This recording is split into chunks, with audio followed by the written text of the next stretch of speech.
So a solo practitioner gets involved in a group through your help, okay? You facilitate it, put it together. What happens if 2 years later, now they want to get out? Is it difficult? Is it like selling any other practice?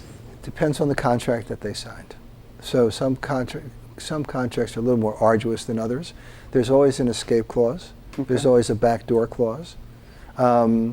Usually people who are, let's say they're 60 to 65 in that range, that sell their practice because a group will buy it. Mm-hmm. They'll get cash in stock. The group will find an associate for them, so they don't have to go out, knocking on doors and going to graduate programs and kneeling and hoping people come. The management is done by the management side of the house, so they don't have any dramatic influence on how it's managed. So they're not going to.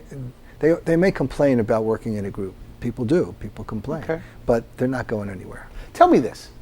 If a guy says, I'm 58 years old, I'm probably going to work until maybe I'm 63, 64, is that a person that maybe even, and they have a profitable practice, that would be ideal to do this? If you ask me... Like nearing the end of your career? If you ask me... I am asking you. The answer is yes. If you ask other consultants, the answer would probably be no. How could they say no to that? Because I'm ready to join a group practice right now. They say no because they only have one instrument, and I have an orchestra. So they don't know how to do it, so they poo-poo it. And they also, they're protecting their what they've got. If all I know how to do is do practice management consulting in a small entity, then I know nothing about organizational development. I know nothing about the hierarchy. I know nothing about one of the hardest things I do for putting groups together is they have to develop themselves as a board. Dentists have never been a director. When I say in a group, how many of you have been a director for a for-profit company? No one raises their hand. Now they have to learn how to be a director. A director has nose in, fingers out. There's a difference. They use influence, not command and control. They have to learn how to be a different kind of leader, a different kind of manager in order to do well in a group. But they're learning, they're figuring it out, they're going to be fine. For me, it's the biggest opportunity they've ever had. It's a $110 billion industry. I mean, come on, put your hands in and go to work. So right now, by the way, because you've been doing it now, specifically group, these transitions. Right. What do you call that? What do you call it? Group transitions. You did very well. All right. And but right now is really the best time.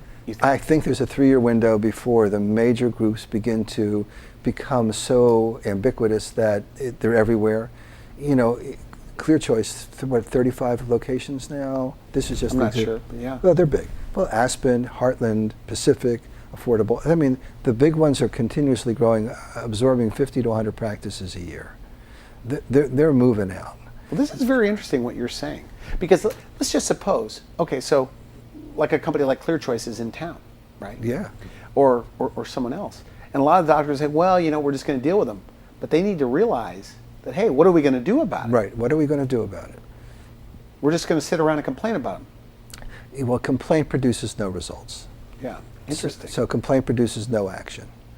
You can complain about anything, but it doesn't do anything. A complaint is something that you use to not be responsible.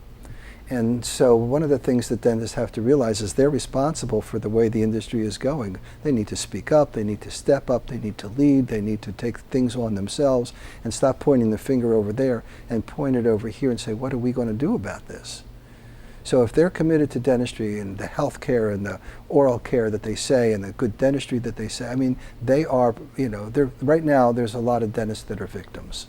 They're being victimized, and victims get victimized. They need to go out and be responsible and start putting together organizations that deliver the kind of care and values that they say they want. Okay, good. I have to ask you this, because I think you're going to tell me the truth on this one. But what frustrates you the most or bothers you the most about the advice consultants are giving to doctors right now, to dentists right now, in this economy? Okay. Come on. You always ask me the hard questions. I think it's... Don't be politically correct. I'm never politically correct. I'm cautious. I want to say it in the right words. I think what they are selling is causing more harm than good. and because they're influencing them to think that what they've got is going to succeed into the future. And in my view, it ain't going to succeed. Wow. That's well said. A lot of the consultants then are saying, hey, look, give great customer service, offer, world-class this, call your patients back. But that's not enough these days to thrive in this new economy. Right. How many Dorfmans? Is that true? How many Dorfmans are out there? There's a limited amount of those guys. And they're going to be successful no matter what they do. But look how much time and effort they spend in being public, marketing, doing the things they need to do. That's a solo practice that's going, as I said in the beginning, concierge. If you want to get your teeth treated, Dorfman comes up, you're there. Because he's the guy. He's the Hollywood guy.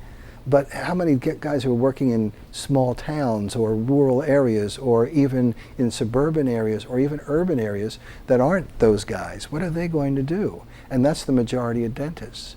And my view is they need to learn how to work with each other and in group to be able to be successful. And you show them how? I show them how. Show is an interesting word. No, I enable them to do that. It's a much better word for me to use. Okay. Okay.